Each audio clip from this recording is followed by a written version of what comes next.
السلام علیکم میرے پیارے ویورز، امید کرتا ہوں کہ آپ سب ٹھیک ہوں گے۔ اور آج کی میری سٹوری ہے آخری فیصلہ۔ یہ سٹوری بہت ہی زبردست ہونے والی ہے۔ اگر آپ میری ویڈیو دیکھ رہے ہیں تو آپ کی محبت کا شکریہ۔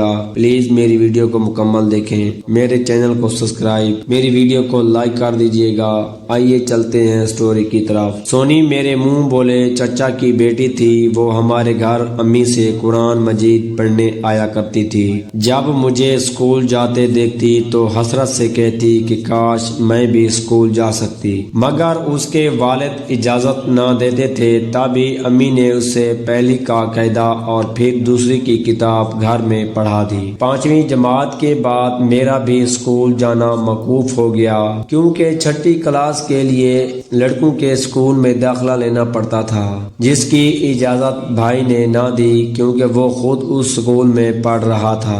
مجھے افسردہ دیکھ کر ابا نے کہا صبر کرو، میرا تبادلہ شہر ہو جانے دو، وہاں میں تم کو دوبارہ اسکول میں داخل کروا دوں گا، تب تک تم گھر میں ہی پڑھتی رہو۔ ان دنوں میرے والد قصبے کے ڈاک خانے میں ملازم تھے۔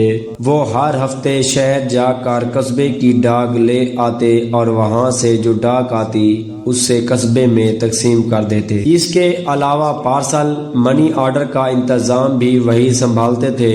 والد صاحب نے مڈل کی تیاری خود مجھے گھر پر کروا دی، لیکن سونی بیچاری کا سلسلہ تعلیم 3ری جماعت سے منقطع ہو گیا۔ وہ اب بھی روزانہ ہمارے گھر آتی اور کبھی کبھی مجھ سے اردو پڑھنے بیٹھ جاتی تھی، کیونکہ میری طرح اسے بھی کچھ بننے کا شوق تھا۔ وہ اکثر کہتی کہ میں بڑی ہو کر استانی بنوں گی۔ ابھی وہ 14 برس کی تھی۔ ایک دن پتہ چلا اس کی شادی ہو رہی ہے۔ اس کے مام قریبی گاؤں میں رہتے تھے جن کے سپوت سے اس کی شادی ہو رہی تھی۔ اس آدمی کا نام شبیر تھا۔ میں نے اسے دیکھا ہوا تھا۔ میں پریشان ہو گئی کیونکہ اس شخص کے تو پہلے 5 بچے تھے اور عمر میں بھی کافی بڑا تھا۔ سونی کی ماں نے جب میری اماں کو بتایا تو انہوں نے سر پکڑ لیا، کہنے لگی بھابھی یہ تم نے کیا غضب کر دیا، سوکن پر بیٹی دے رہی ہو اور وہ بھی ادھیڑ عمر والے کو، جو تمہاری بیٹی سے چگنا عمر میں بڑا ہے۔ کیا ہو گیا ہے؟ سونی تو ابھی معصوم بچی ہے، کیوں ایسا غلط فیصلہ کر رہی ہو؟ بھائی جان، شبیر کی بیوی 2 ماہ ہوئے انتقال کر چکی ہے۔ اس کے 3 بچے تو سمجھدار ہیں، ان کو سنبھالنا نہیں پڑتا۔ 2 ہی ایسے ہیں جن کو دیکھ بھال کی ضرورت ہے، ان کی دیکھ بھال میں خود کر لیا کروں گی۔ شبیر کے پاس کافی زمین ہے، عمر میں بڑا ہے تو کیا ہوا، شریف آدمی ہے، قریبی رشتہ ہے، اس سے اس کی کافی زمین ہے۔ وقت گزرتے دیر نہیں لگتی، 2-4 سالوں میں اپنی سونیا 18 کی ہو جائے گی۔ خوشحال گھرانہ ہے، یہ وہاں سکھی رہے گی۔ اس وقت شبیر مشکل میں ہے، تب ہی ہم سے رشتہ مانگ رہا ہے، ہم نے انکار نہیں کیا۔ کل کوئی اور بھلا مانس اپنی بیٹی دے دے گا۔ بیٹیوں کے رشتے جلد تھوڑے ہی ملتے ہیں۔ چاچی جی، کیا تمہارا اول نہیں دکھتا کہ تم سونی کو 5 بچوں کی ماں بنا رہی ہو؟ آخر مجھ سے بھی چپ نہ رہا گیا۔ بیٹی میں کیا کر سکتی ہوں، میری مرضی نہیں چلے گی۔ سونیا کا ماما اس کے ابا کے سار ہو گیا ہے۔ باپ مالک ہوتا ہے، جو چاہے فیصلہ کرے، ہم عورتوں کا کیا۔ جس روز چاچی یہ بات کر کے گئی اس کے 1 ہفتے کے بعد کا واقعہ ہے۔ ہم سب سو رہے تھے کہ در پر دستک ہوئی۔ رات 10 بجے کا وقت تھا۔ دیہات میں تو ان دنوں بجلی نہ ہونے کی وجہ سے 8-9 بجے سب بستر میں گھس جاتے تھے۔ میری ماں نے لیمپ کی روشنی میں دیکھا دروازے پر سونی کھڑی تھی۔ امی اس کو اندر لے آئیں۔ خیر تو ہے سونیا، اس وقت کیسے آئی ہو؟ جواب میں وہ رونے لگی۔ ہم نے تسلی دی اور رونے کا سبب پوچھا۔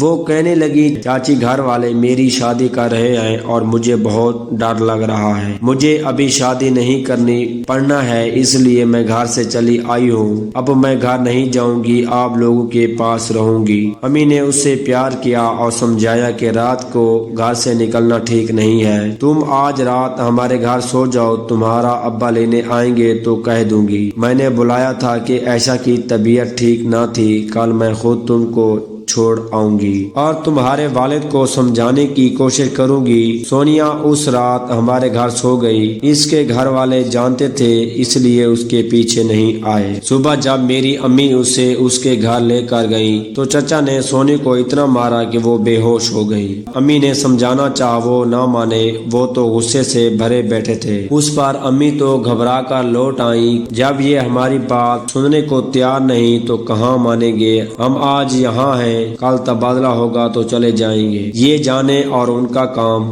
چچا تو جدی پشتی اس قصبے کے رہنے والے تھے اور ہم پردیسی۔ اس واقعے کے بعد امی پھر سونی کے گھر نہ گئی، اس کی شادی کی تاریخ پکی کر دی گئی۔ مجھے بڑا دکھ تھا مگر میں بھی نہیں گئی کیونکہ امی نے منع کر دیا تھا کہ اب تم ادھر مت جانا، یہ کم عقل لوگ ہیں، الزام لگا دیں گے کہ ہم نے ان کی لڑکی کو بہکا دیا ہے، اسی وجہ سے وہ شادی سے انکار کرتی ہے۔ سونی کی شادی کی تیاریاں شروع تھیں، بس ایک دیوار بیچ میں تھی۔ کتنا دل چاہتا تھا کہ اس کے پاس جاؤں، اس کو تسلی دوں، مگر میں بھی مجبور تھی۔ 4 دن شادی میں باقی تھے کہ پتہ چلا سونی غائب ہے۔ یہ بات پورے گاؤں میں پھیل گئی۔ صبح جب اس کے گھر والے اٹھے تو سونی کو غائب پایا۔ جہاں جہاں اس کے جانے کا امکان ہو سکتا تھا وہاں سے پتہ کیا۔ ہمارے گھر میں بھی اس کی ماں پوچھنے آئی، 3 دن تک اس کا پتہ نہیں چلا۔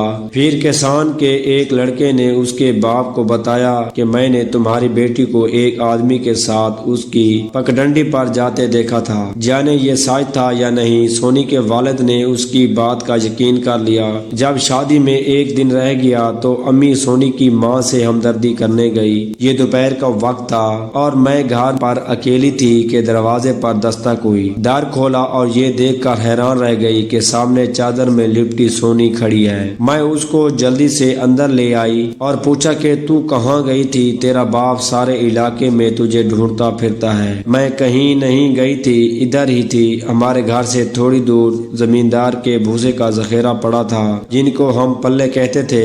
وہ بولی کہ میں پلو میں جا کر چھپ گئی تھی۔